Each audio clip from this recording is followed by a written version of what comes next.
paid-up capital is less than 600,000 pesos. But the total award to Pharmally, barely a 6-month-old corporation, amounted to 8.6 billion. Did you exercise diligence in doing this? We failed to check on the articles of incorporation, Mr. Chair. Only the such a simple thing. Articles of incorporation, it is supposed to be a corporation. You are a lawyer. A simple thing for you to do is to look at the articles. And if you look at the articles, you would notice that it was only incorporated in September of 2019 with a paid-up capital of less than 600,000, and it ended up with contracts worth 8.6 billion. Are you telling us that, given these figures, you exercised due diligence and protected public money? During that time, Mr. Chairman, we did our best to exercise due diligence. Given Senator Drilon, your Yes. best is not enough, Attorney Lau. Mr. Chair, This is an interesting question. Did you do it on your own or somebody ordered you to award the contracts to those suppliers? Tell us the truth. we did not. Did you do that on your own? No, Mr. Chair. Because you did not follow proper procedure. You violated, you throw out of the window lahat ng requirements, lahat ng mga kailangan. So either you did it on your own or somebody ordered you to award those contracts to those suppliers. Because clearly there's a collusion. How can you award billions of pesos worth of contracts to non-existent na addresses? This is what happened, Mr. Chair. During the time when there was scarcity, we were trying to use our diplomatic access to get these items. So when we were contacting through embassies, through ambassadors, special envoys, these companies were referred to us. And when they were referred to us, they made offers, and we just responded to them. In fact, a lot of... Now, Mr. Attorney Lau, please very careful. Please be very careful. You're implicating ambassadors here. Yes, Mr. Chair, nagpadala po kami ng official letter sa kanila. In fact, we conducted meetings. We were trying our best to get suppliers. It's all on record. And when we did it, when several suppliers started coming, when they started making offers, we just entertained them. It's not that we choose them. Kasi pag nagbibid po kami, meron pong RFQ, marami naman po nagre-respond. Yung iba din, mahal. So how were you able to deal with these people when they submitted fictitious addresses or fake addresses? How were you able to contact them? They go to our office, Mr. Chair. And you did not even bother saan sila nakatira? We had no time during that. We had no time during But you're dealing with billions of pesos worth of public funds. Yes, the only I'm sorry, but your explanation will fail even an ordinary layman. Pag ganyan ang explanation mo, we cannot accept that. Yes, Senator Drilon. Mr. Chair. Yes, I'd like to know from Mr. Lau, did you know the officials of Pharmally, or did somebody introduce you to the officials of Pharmally? I don't know the officials of Pharmally, Mr. Chairman. You do not know the officials of Pharmally. But would the ordinary prudence tell you that if you awarded 9.8 billion pesos, malaman mo ba na kung sino mga tao ito na binibigyan nyo ng lalaking kontrata whose addresses, it turns out, are even non-existent and fraudulent? Mr. Chairman, when that bidding was conducted, kasi dadaan siya ng yung committee. Then they make a market study, they make request for quotations. After they get RFQ, who's the lowest, siya ang i-negotiate. After they negotiate it, i-submit ang mga documents nila, then submit it to my office for signature and assessment. I cannot go down to the function of the group that makes assessment kasi bawal po. So hindi po ako pwede makisali sa ganun. You are a lawyer. you know that the evidence must not only be credible but also consistent with human behavior and human nature. Eh dito po talagang mahirap paniwalaan na ang isang korporasyon walang experience in bidding in supplies, 6 months old, binigyan mo ng kontrata na mahigit sa 8 bilyong piso at sinasabi mo hindi mo kilala. Diyos ko po naman, ikaw naman, sino ang nagpakilala sa iyo? Mr. Chair, Who I think, formally to supply? I think on the records, Mr. Chair, they have on the records who endorsed them to our office. Yeah, I think PSDBM can answer that, Mr. Chair. Basta pagkaalam ko, there are multiple Chinese companies that went to our office and responded, and we reacted to them. And You mean to say they just walk into your office? Huh? They are companies that you do not know. They are just 6 months old with no prior awards or dealings. Bibigyan nyo ng kontratang 8 bilyong piso, and it turns out that the addresses are even non-existent. They committed forgeries and perjuries in the general information sheet. What kind of Senator Drilon, Yes, point sir. of information, point of information. Sinabi nyo kanina, 6 months old yung korporasyon, September 2019, nung nag-incorporate. Eh sabi ng Opo. guard sa building, 2018, wala na raw nakatira doon sa address na yun eh. Yes. 2018, wala na nakatira, and yet Yes. nag-incorporate Yes. ng 2019. How can you beat 2 that? months ago nga, nananalo pa ng kontratang 1 billion. Anong 1 billion? 8 billion, I mean. No, yung latest po, yung latest June 2021. Yung RT-PCR.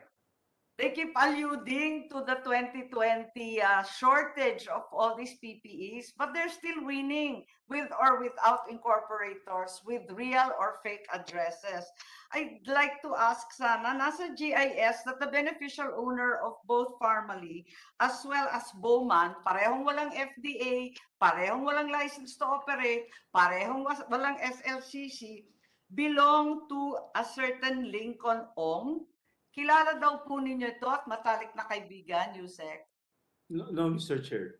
I think I met him in PSDBM when they were conducting biddings, Mr. Chair. Other than that, there is no personal relations, Mr. Chair. Mr. Chairman. Mr. Attorney Lau, you Yes, know, we're almost tempted to cite you in contempt of this committee. So you better be forthright. You better be honest in your answers. You're trying to be evasive. Mr. Chair, may be allowed to explain. You've been explaining and your explanation has not been satisfactory. Anyway, go ahead. Ganito kasi, Mr. Chair. We contacted during that time, initially, yung mahirap talaga yung supply. We were, I think, negotiating with China. That is not the issue eh. That's Mahirap talaga ang supply, pero ba't ka that's nag-a-award Mr. Chair, doon sa mga fictitious? how we met them, how these companies were able to go to our office. Kasi even during that time, even I have no access with anybody. Those who are present suppliers of DOH are not willing to supply. So what we did was we worked together with the embassies, the FA, Yusek, aabot na ng 16 billion ang pinapanalunan nilang kontrata, di mo pakilala. Yun nga, may I be allowed to explain that, Mr. Chair? Just for a while. After kasi nung nag-negotiate kami with the foreign countries, Ambassador Wang, we requested that they give us list of the suppliers or in their country. So they sent us list. We tried to contact them. We asked the special envoys. One of the special envoys were Ambassador Lima, William Lima, and there was, I think, one of the Chinese representatives who contacted us is